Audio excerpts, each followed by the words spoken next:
Hey Midway Kids families, Carson Hall, your friendly neighborhood children's pastor here, and I am missing you in person tremendously. For now, each week you can visit the website midwaychurch.org for a video from me introing this week's Midway Kids lesson. After the video, parents, click below for a guide to teaching through the Bible lesson with your kids, as well as a document that has suggestions to further engage the lesson.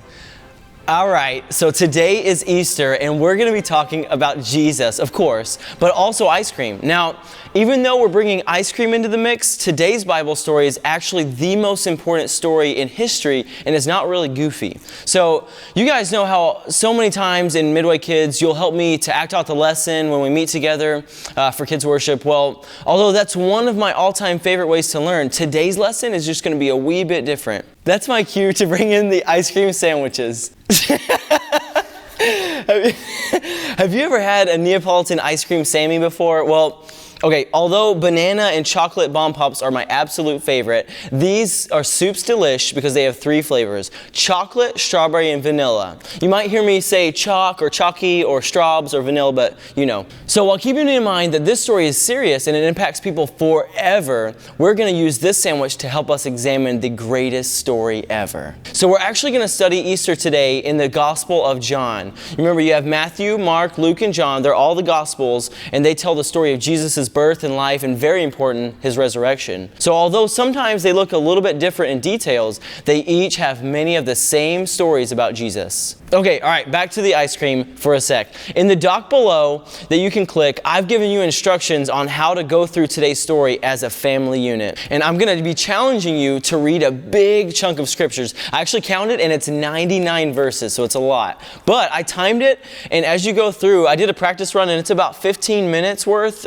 reading slowly, so it'll be good, and it's a good challenge as a family. But along the way, we're going to consider this Neapolitan ice cream to help us to get a good picture of all the things that happened to Jesus near the end of his life here on earth. Okay, so although I wish so bad I could give every single one of you an ice cream sandwich, and parents, I'm just realizing that, I'm sorry, but this is going to probably make you go to the store later and get ice cream for everyone. I apologize up front, but you're actually going to end up drawing an outline of the sandwich on your paper.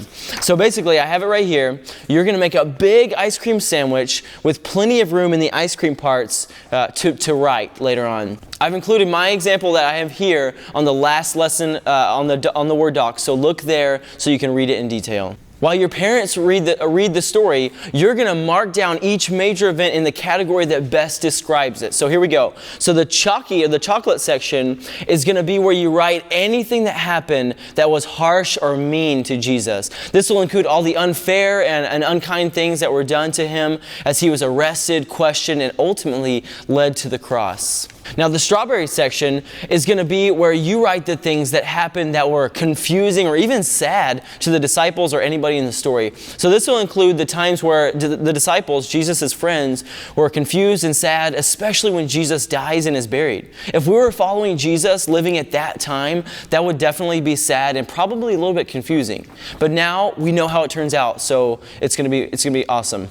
By the way, my sweet wife, actually Casey, pointed out that the middle portion is kind of pinkish red, and it can actually help us to think about this section as the one where Jesus dies on the cross and sheds his blood. I thought that was cool. So the vanilla section is going to be where you write anything that happened that was joyful, like when Jesus appears to his disciples and he tells us what the future holds. So as you read and plot these little events on your ice cream timeline, you'll probably notice that most things at the beginning of the story fall in the chocolate part, the middle of the story in the strawberry part, and mostly at the end in the joyful vanilla part. You guys, I'm so thankful to celebrate such a story as this with you on Easter this year.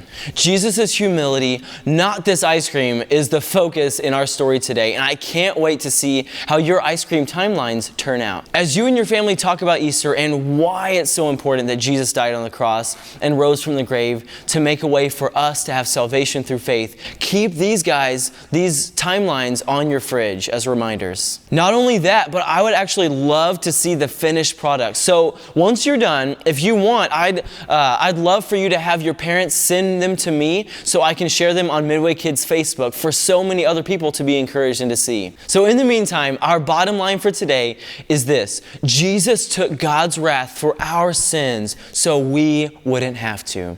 That's why it's the most important story in the world, and it's a real and true story as it was back then as it is today.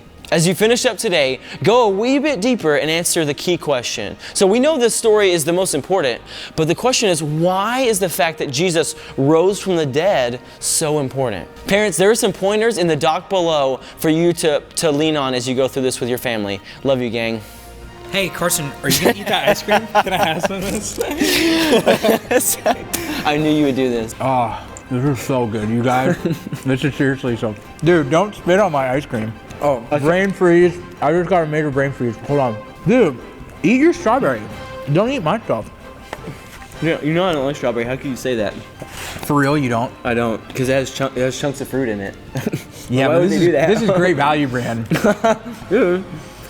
It might have artificial stuff. There's nothing. Dude. How do they do it in shows when they when they just have to do it over I and don't over know. again? I'd love to get paid to do that though.